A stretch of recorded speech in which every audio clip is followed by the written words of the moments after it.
Alright, hello everyone. My name is Tim Shoulderblade. In this video, I'm going to explain the structure of the federal court system and how a case can move from one level of the federal courts to another. Then I'll walk through a real landmark case, Gideon v. Wainwright, to show how this process works in practice.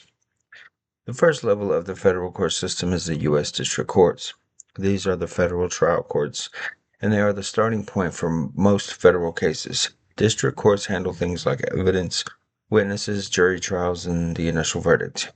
They have what's called original jurisdiction, meaning they are the first court to hear a case. If either party believes the U.S. District Court made a legal error, the case can be appealed to the next level, the U.S. Courts of Appeals. These courts do not hold new trials. Instead, they review the record from the district court to determine whether the law was applied correctly. This is called appellate jurisdiction. Panels of 3 judges typically hear these appeals. At the top of the federal court system is the U.S. Supreme Court. It is the highest court in the country. The Supreme Court chooses which case it hears, usually through a process called a writ of certiorari. Only a small percentage of cases are accepted. When the Supreme Court decides a case, a ruling becomes binding on all lower courts. A case usually begins in a district court. After the trial, the losing party can file an appeal to the Court of Appeals. The appellate court reviews legal issues, not factual ones. They examine briefs, hear oral arguments, and issue a written decision. If the losing party still believes that the decision is wrong, they can petition the U.S. Supreme Court. The Supreme Court may accept the case, deny it, or occasionally send it back to the lower courts. Through this process, both the plaintiff and the defendant have the right to file briefs, present arguments, and request further review. A great example of a case that moved through multiple court levels is Gideon v. Wainwright, decided by the U.S. Supreme Court in 1963. This case began when Clarence Earl Gideon was charged with breaking and entering in Florida. He could not afford an attorney and asked the trial judge to appoint one.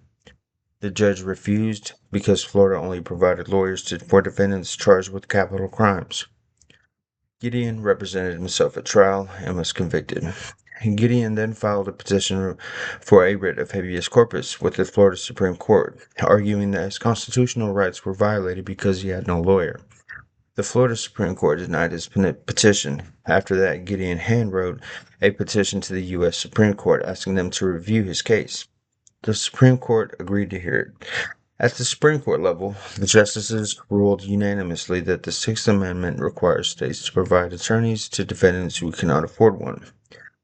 This decision overturned the earlier case, Betts v. Brady, and established the rights to counsel as a fundamental right essential to a fair trial.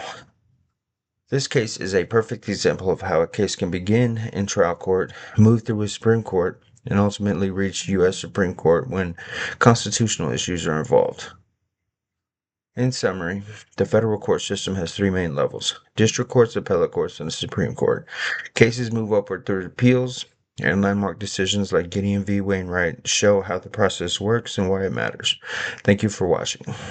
Sources: United States Courts, Encyclopedia Britannica, and Justia U.S. Supreme Court Center, Gideon v. Wainwright. Thank you.